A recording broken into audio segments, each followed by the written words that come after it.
नमस्कार दोस्तों। मानव की कल्पना ने बड़ी संख्या में काल्पनिक दुनियाओं को जन्म दिया है।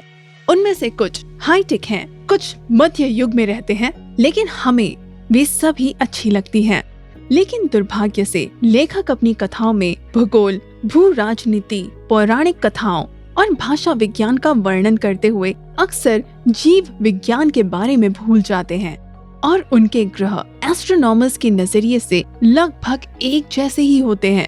विज्ञान कथा लेखक अभी भी अपनी कल्पनाओं को उड़ाते हैं, लेकिन फिर भी उनकी 99% दुनिया एक जैसी ही है, पृथ्वी की छवियां। वैसे ये हमारा वही चैनल है, कोई कॉपी नहीं है, चिंता ना करें। हालांकि जीवन के लिए भी जो लगभग हमारे जैसा ही है, उसी तरह कार्बन और विकास के राजा की भूमिका में ह्यूमनॉइड्स वाले ग्रह को एकदम हमारी कॉपी होना जरूरी नहीं है। और अगर सही तरह से देखें तो पृथ्वी ज्यादा भाग्यशाली नहीं है। ये छोटी है और इसका वातावरण बहुत नाजुक है, जो हमें कॉस्मिक रेडिएशन और दूसरे खतरों से नहीं बचा पाता है। कोई भी एस्टेरॉइड आ जाता है जो वायुमंडल में जल जाता है, और अलविदा डायनासोर। हाँ, और इसकी सतह का क्षेत्र कम है, पर्याप्त भूमि नहीं है, और उसके भी छोटे छोटे टुकड़ों के लिए युद्ध। इन शॉर्ट, आप ये सोच रहे होंगे कि अगर हमारी पृथ्वी कई गुना बड़ी होती तो सब कुछ अच्छा होता। वैसे भी एस्ट्रोनॉमर्स ऐसे कुछ ग्रहों को जानते हैं। उन्हें सुपर अर्थ कहा जाता है। वे हमारे ग्रह से बड़े हैं, लेकिन गैस जाइंट्स की तुलना में बहुत छोटे हैं, और उनके मुकाबले उनकी अपनी ठोस सतह भी है। इनमें से सबसे महत्वपूर्ण वो है जो अपने तारे के हैबिटेबल जोन में मौजूद है और पृथ्वी से मात्र 1.5 या 2 गुना ही बड़े हैं। इनमें शामिल हैं उदाहरण के लिए ग्लाइसी 667 सीसी, रॉस 128b, ताउ कीता और अन्य। वहाँ के जीव किस तरह के दिखते होंगे, या फिर हम खुद किस तरह के दिखते अगर उन ग्रहों पर रह रहे होते। दिलचस्प है ना? तो चलो शुरू करते हैं।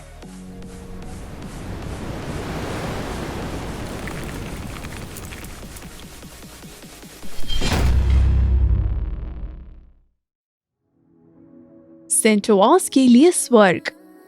विज्ञान कथा की बहुत सारी रचनाओं में ऐसे ग्रहों के मूल निवासी काल्पनिक नोमस जैसे दिखते हैं, बौने, गठीले और ताकतवर जीव की तरह। असल में टॉकियन के उपन्यासों में से प्यारे छोटे दाढ़ी वाले पुरुषों की तरह शायद ही हो। इसमें ऐसी क्या बात है? सच तो ये है कि खड़े होकर चलने का मतलब गुरुत्वाकर्षण के खिलाफ संघर्ष करना है। असल में 2 पैरों पर चलना धरती पर भी मुश्किल है। जानवरों में मादाओं को प्रसव के दौरान उतना दर्द नहीं होता जितना किसी महिला को होता है। जानवरों में कुछ बीमारियां बहुत कम होती हैं, जैसे gastrointestinal reflux, osteochondrosis, scoliosis, vertebral hernias, pinched vertebral nerves, varicose veins, flat feet. ये लिस्ट बहुत बड़ी है। ये सब 2 पैरों पर चलने की एक कीमत है।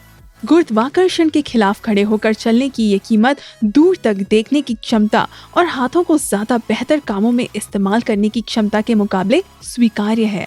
वे विकासवादी लाभ को निष्फल करने में कामयाब नहीं हो सके। लेकिन अगर गुरुत्वाकर्षण 2 या 3 गुना ज्यादा होगी तो समस्याएं बहुत ज्यादा बढ़ जाएंगी। हमारा बेचारा बौना एक कमजोर और बीमार प्राणी बन जाएगा, लगातार अपनी हड्डियां तुड़वाता रहेगा। प्राकृतिक चयन में ऐसे जीव बच नहीं पाते हैं और किसी अलग प्रकार के जीव को विकसित होने का अवसर मिलेगा। छोटा, फुर्तीला, सीधा चलने वाला, लेकिन लंबाई में आधा। प्राचीन ग्रीस की पौराणिक कथाओं में से सेंटुआर की तरह के जीव का चुनाव अच्छा रहेगा। 3 जोड़ी भुजाएं, जिनमें से 2 मोटे, शक्तिशाली और छोटे शरीर का भार संभालने के लिए, और 1 जोड़ी पतले और संवेदनशील हाथ काम करने के लिए।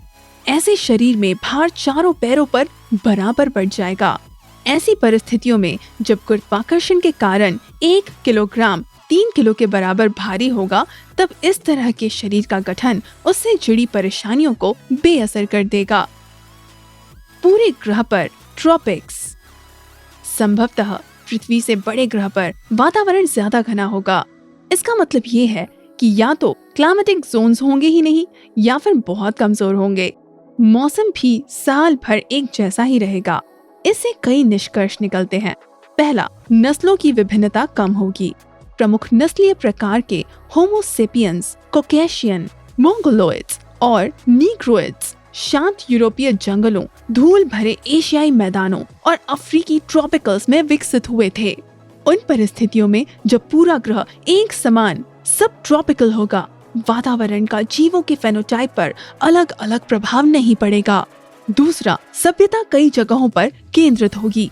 पृथ्वी पर इसका लाभ सीमित क्षेत्रों के निवासियों को ही मिला था, जहां क्लाइमेट अविकसित कृषि के अनुकूल था, जो कि मध्य पूर्व एशिया, मध्य अमेरिका में फर्टाइल क्रेसेंट के नाम से प्रसिद्ध है। आर्कटिका या रेगिस्तान की बंजर भूमि में किसी भी प्रकार की खेती बाड़ी के विकास का कोई सवाल ही नहीं उठता। इन क्षेत्रों के निवासियों ने दूसरी सभ्यताओं के विचार को अपनाकर रचनात्मक रूप से अपने विचारों को विकसित किया, लेकिन उस सब के बावजूद वे किसी अलग सभ्यता के जन्मदाता नहीं माने जाते। सुपर अर्थ अपने विशाल महाद्वीपों और एक जैसी जलवायु की वजह से अलग अलग सभ्यताओं और संस्कृतियों के स्वतंत्र विकास के लिए स्वर्ग समान होगी। तीसरा, युद्ध का कारण। बर्फीली बंजर भूमि, बंजर रेगिस्तान या मलेरिया वाले जंगलों में से कोई भी जंगली मानव नहीं निकलेगा जो खुद के लिए एक बेहतर जगह की खोज में शांत पड़ोसियों पर आक्रमण कर सकता हो। लेकिन दर्जनों सभ्यताएं होंगी जो एक दूसरे से स्वतंत्र रूप से विकसित हुई होंगी और सांस्कृतिक मूल्यों, धर्म और विकास के स्तर में अलग अलग होंगी।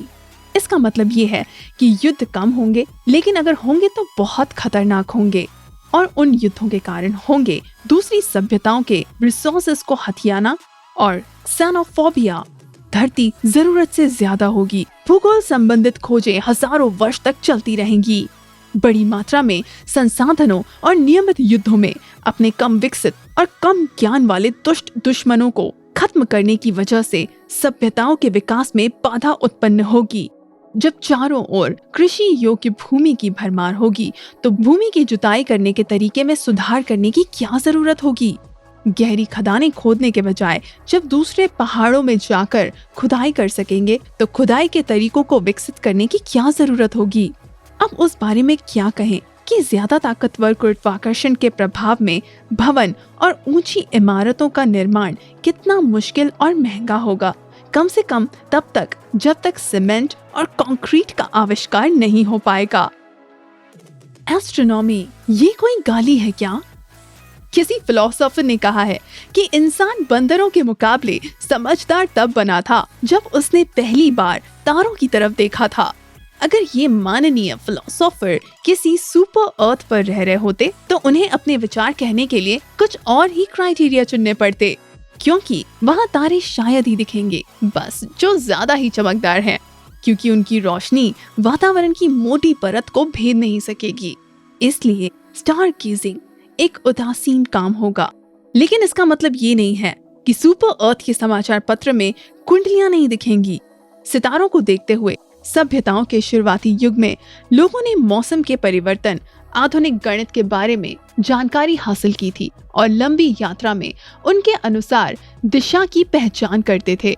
इसका मतलब इस बात का कोई मतलब नहीं रहेगा कि सीरियस चल रहा है, यानी कि नील नदी जल्दी बहने लगेगी और अब बीज की बुआई के लिए जमीन तैयार करने का समय है। जाहिर सी बात है, प्रकृति के नियमों के अनुसार देर सवेर सभ्यताएं फिर भी समझ जाएंगी, जैसे कि दिन गिनकर, लेकिन इसमें ज्यादा ही समय लग जाएगा। एक और ऐसा कारण जो सभ्यता के विकास में बाधा डालता है। और आज के लिए बस इतना ही। देखने के लिए धन्यवाद। हमने अभी तक कई मुद्दों पर बात नहीं की है। उदाहरण के लिए, जैसे कि ज्यादा गुरुत्वाकर्षण की स्थितियों में बड़ी इमारतों के साथ समस्याएं होंगी और शानदार मंदिरों और महलों का निर्माण औद्योगिकीकरण तक नहीं देखा जा सकेगा, या फिर सुपर अर्थ पर घने वातावरण के कारण विजन की समस्या होगी। सतह को बहुत कम धूप मिलती है। एविएशन और एस्ट्रोनॉटिक्स में परेशानियां आएंगी। लेकिन हमने अपना मुख्य विचार आप तक पहुंचा दिया। सुपर अर्थ एक आदर्श ग्रीन हाउस होगी जिस पर छोटी पृथ्वी की तुलना में जीवन ज्यादा सुरक्षित रहेगा। लेकिन उस आराम के लिए एक कीमत चुकानी पड़ेगी, सभ्यता का धीमा विकास।